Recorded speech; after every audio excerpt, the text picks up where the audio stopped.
दिल्ली के एक छोटे से फ्लैट में रहने वाली रेशमी, जो अपने गांव से शहर पढ़ने के लिए आई थी, लेकिन वह आज वहीं पर अकेले रहती थी और जॉब भी करती थी। और जॉब बहुत ही ज़्यादा ऊंचे और अच्छे पोस्ट में काम करती थी।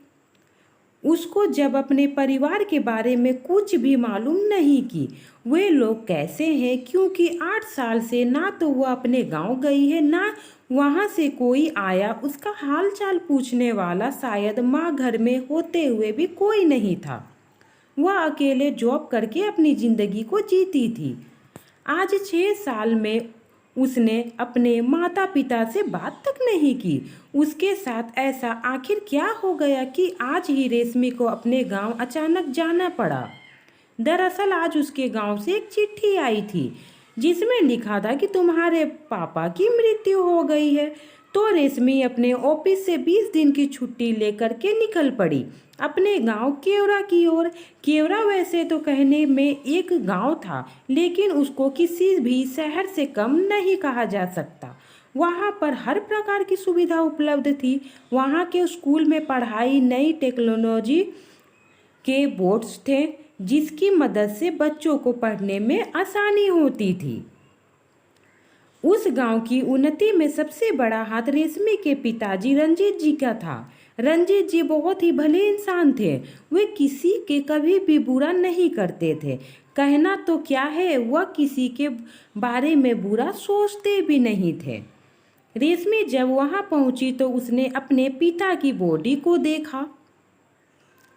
उसके मन में जो दर्द 6 सालों से था, वह अब फूट फूट कर उसकी आंखों से बाहर आने लगी।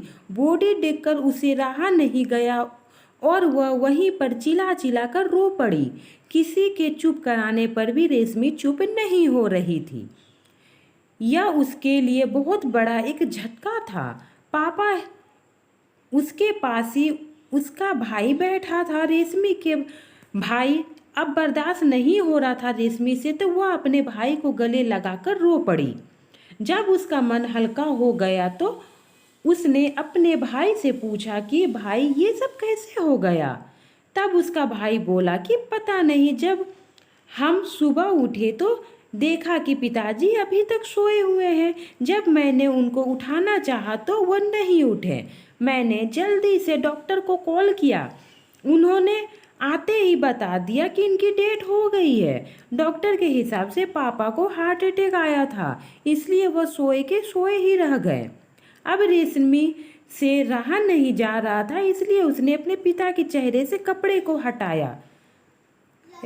रेशमी ने जब अपने पिता का मुंह देखा तो उसको कुछ डाउट हुआ, क्योंकि वह एक पोस्टमार्टम एक्सपर्ट थी। उसके चेहरे को देखते ही उसे पता चल गया था कि उनकी साधारण मृत्यु नहीं हुई है। कहीं ना कहीं मेरे पापा को जबरदस्ती मार दिया गया है। किसी ने दम घोंटकर उसे मार डाला है। रेशमी यह सब सोच ही रही थी कि एक जानी पहचानी सी आवाज़ सुनाई दी। वह कोई और नहीं बल्कि विशाल था। उसको देखते ही रेशमी को 6 साल पहले जो हुआ वह सब याद आने लगा। जब रेशमी के पिता ने आगे की पढ़ाई के लिए रेशमी को शहर भेजा था, उसने वहाँ से साइंस की पढ़ाई शुरू की।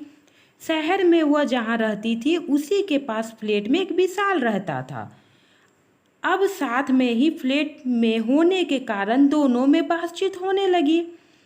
कुछ समय बाद दोनों की दोस्ती भी हो गई, और दोस्ती को प्यार में बदलने में अब कहाँ समय लगता है।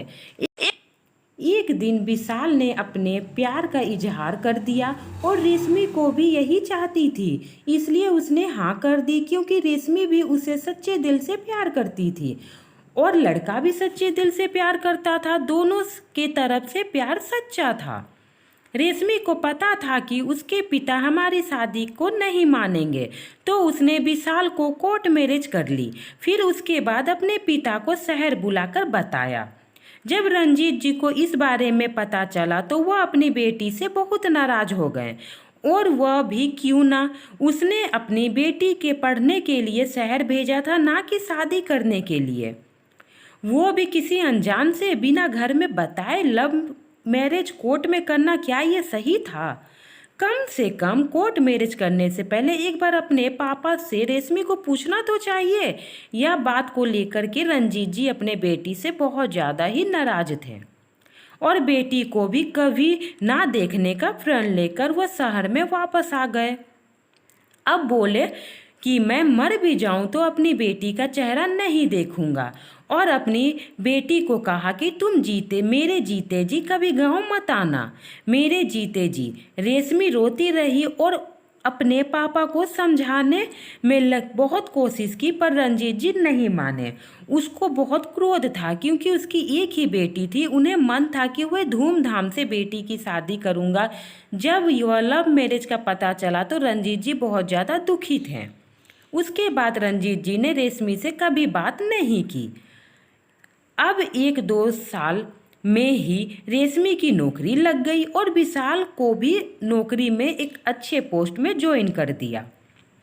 एक बार दिल्ली में बहुत तेज बारिश हो रही थी तो रेशमी हॉस्पिटल में ही फंस गई थी। तब वह विशाल को कॉल करके बताया कि तेज बारिश होने की वजह से शायद आज रात मैं घर नहीं आ पाऊंगी। उसे कहीं सहारा नहीं मिला तो वह एक अस्पताल में रुकी है। मौसम देखकर लगता नहीं कि रात भर बारिश रुकने वाली है। कल सुबह अगर बारिश रुकती है तो मैं घर आती हूँ। मैं इस अस्पताल में ही आज रात बिता दूंगी। विशाल ने कहा, अच्छा ठीक है, पर अपना ध्यान रखना रेशमी। लेकिन कुछ समय बाद हॉस्पिटल के कर्मचारी ने उसको कहा कि बारिश थोड़ी कम हुई है, मैं तुमको घर छोड़ दूंगा।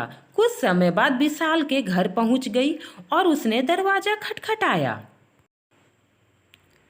विशाल ने दरवाजा खोला और रेशमी को देखकर उसके चेहरे पे अजीब सी घबराहट सी।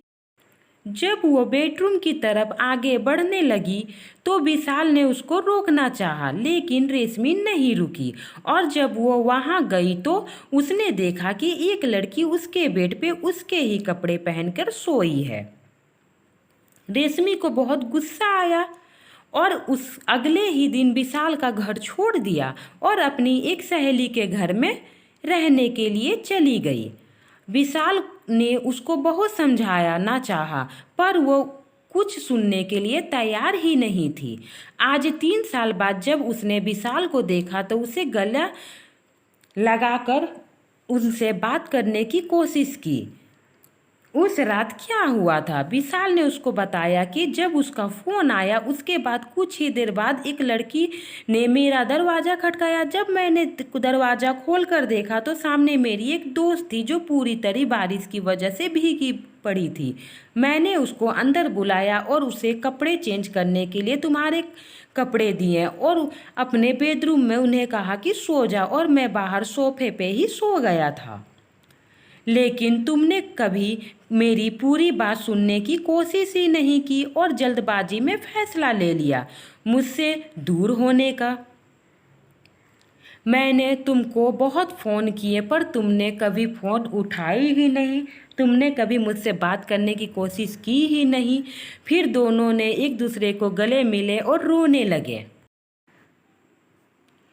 रेशमी ने विशाल से अपने बर्ताव के लिए माफ़ी मांगी और विशाल को अपने पिता के मृत्यु के बारे में बताया। फिर रेशमी के कहने पे विशाल ने पुलिस को बुलाया और बॉडी को पोस्टमार्टम के लिए भेज दिए। रेशमी का शक सही निकला। रंजीत जी की मृत्यु अचानक नहीं हुई थी, उनका दम घोटकर उसे मारा गया था। अब विशाल भी खोजबीन में लग गया और उसने बहुत सबूत हासिल कर लिए और पुलिस को अभी सबूत दिए। दरअसल आकाश नाम का एक आदमी उस गांव में एक शराब का फैक्ट्री खोलना चाहता था, पर रंजीत जी को यह बात बिल्कुल भी पसंद नहीं थी। उसने कभी भी यह काम के लिए परमिशन नहीं दिए, इसलिए उन लोगों ने रंजीत जी को मरवा दिया। फिर पिता के अंतिम संस्कार के कुछ दिनों के बाद दोनों वहां से शहर चले गए। रेशमी ने विशाल को विश्वास दिलाया कि वह अब उसकी हर बात को सुनेगी। फिर दोनों ने अपनी पूरी ज़िंदगी को बहुत अच्छे से इंजॉय किया। इसलिए कुछ फैसला लेने से पहले उसकी सच्चाई को ज़रूर जानें। गुस्से में किसी चीज़ का फैसला ना लें। गुस्से में हर फैसला गलत ही होता है, सही नहीं होता। धन्यवाद फ्रेंड। मेरी ये कहानी आपको कैसी लगी? अच्छी लगी हो तो प्लीज़ मेरे चैनल को सब्सक्राइब करें, मुझे सपोर्ट करें। मिलते हैं फिर से नई हिंदी कहानी के साथ। धन्यवाद।